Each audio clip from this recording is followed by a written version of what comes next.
Hello, hello, hello. This morning I thought I would talk about deep appreciation. Now I know it's not early and at the time of streaming this it is Saturday morning, but I wanted to talk about deep appreciation. So I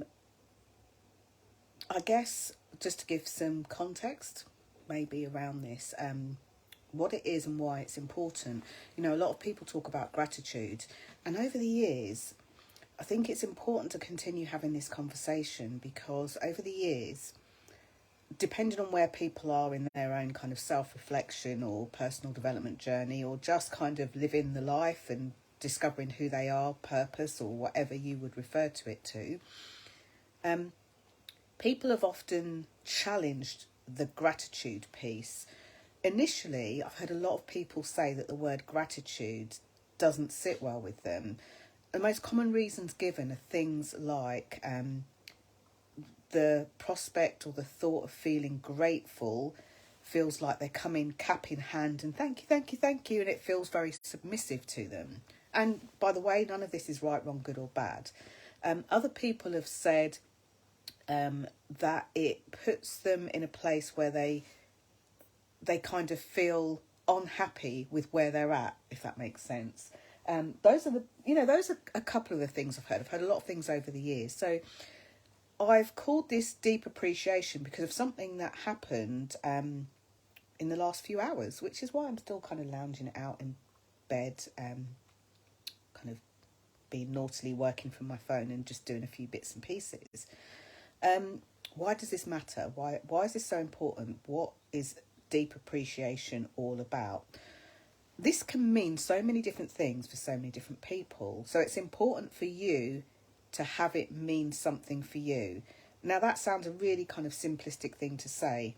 However, it's very easy when we've got close friends, family, networks, connections, people at work who have an eye line into our life. And it can sometimes... we can sometimes have their stuff rub off on our stuff or vice versa.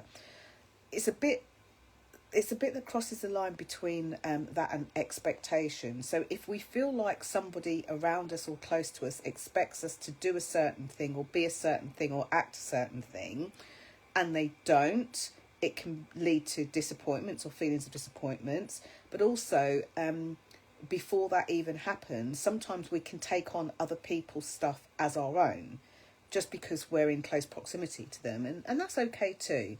So why it's so important is because it helps you connect back to who you are. It helps you know more about yourself.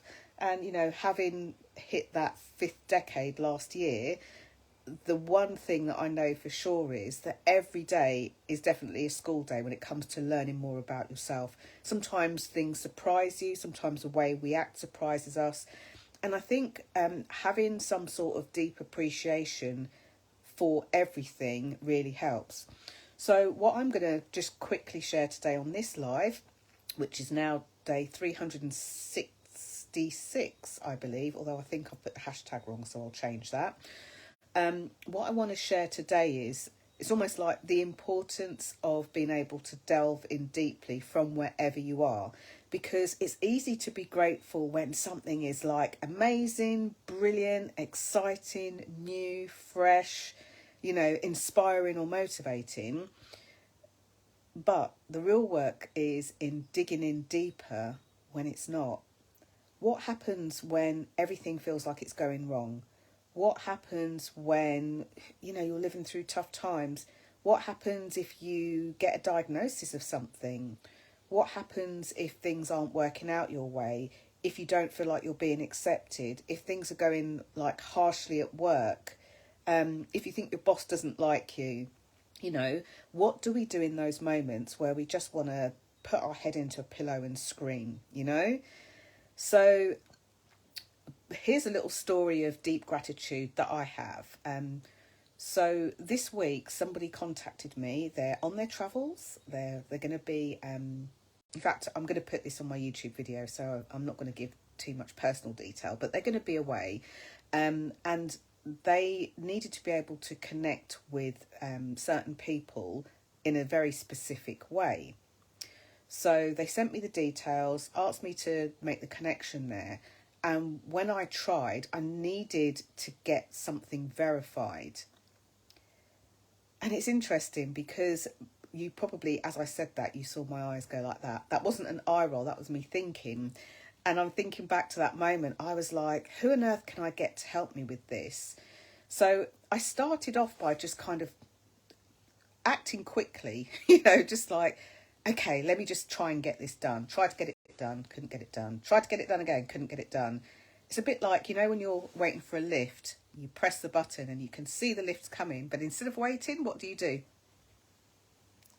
Or when you're at traffic lights and you press to cross and it says, wait. And you think, I don't want to wait. I'm in a hurry. I need to go. I need to do it now. So what do? On the button? Or if you're one of the people like me that don't like touching buttons, true, strange but true, when there's been loads of fingers on it. This is pre-pandemic, by the way. You use your knuckle or your elbow. But doing that doesn't really make it happen any quicker. I still tried it anyway for a few times. And then afterwards, I sat back and thought, okay, how can I get this done? I could ask for help. So I posted something in a couple of groups that I'm in. Can anyone help me with this? Nothing, tumbleweed. That's okay. And then I thought to myself, who can help me with this thing specifically? And it only took a few minutes just to slow down and wait. Who specifically can help me with this? Who fits the criteria that I'm looking at here? Who would be willing to help? Who could help? And with that, I thought of the perfect person. This is not to say that they had to help me, wanted to help me, or anything else like that. But at least it slowed me down enough to kind of put some sense behind it. So I approached them and I asked them the question. And within 24 hours, it got sorted. I will tell you that gorgeous person, I'll tag them in the comments below, is the lovely Janet, who I met online during lockdown, actually. We shared the same mentor. So even though we were never physically in a room, we were in and out of each other's lives for probably about 18 months. So I reached out, asked the question. She was able to help me. She runs a company called Life Habits Consulting, and she's on Instagram as well as here on Facebook. But I think you'll see her stuff a lot on Instagram. And she was able to help me. So this is where my deep appreciation comes. My deep appreciation actually came at the moment when I stopped and thought, who could I ask, or who else could I ask to help me, who might actually be able to help me or point me in the right direction? And at that point, that is when I went into deep appreciation. Otherwise, like so many things in life, if, she hadn't been able to help me on this occasion, or if somebody hadn't been able to help me with something that I've asked for, I just end up perpetuating the feeling of frustration. So here's a little twist for deep appreciation or gratitude or whatever you want to call it for yourself. Practice feeling the deep gratitude and appreciation anyway, and then go in for the ask or for the help or for the thing. And you'll notice how quickly it resolves, how different it feels, and, the difference that it makes in total. Following on from that little kind of story,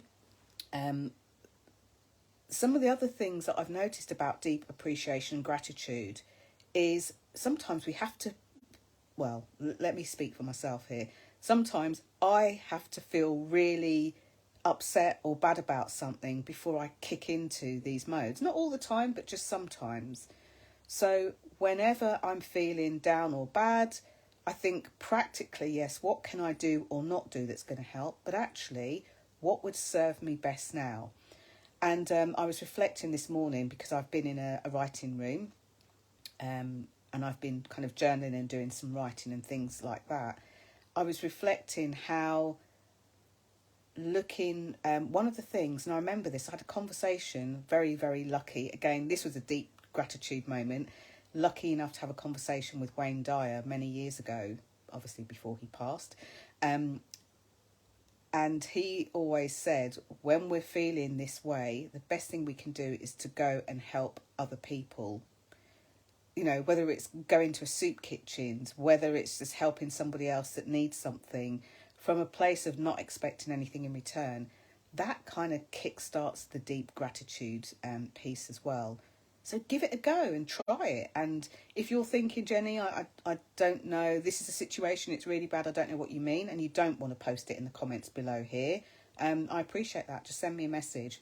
If you're watching this on YouTube, probably the only way you'll be able to send me a message is to maybe link up with me on my public Facebook page, which is The Queen of Being Seen. You'll find it by putting in @visibilityvibe without the S, or even connect with me on LinkedIn or any other place you consume your social media. What I do want you to know is, you know, visibility is my thing, and I want it to be your thing. You're exceptional, and I want people to see your brilliance. Your voice matters for no other reason than I want you to go out there and be seen and be heard and be unapologetically you while you're being visible. Thanks for watching. Hopefully helpful. Let me know how you get on. Bye for now.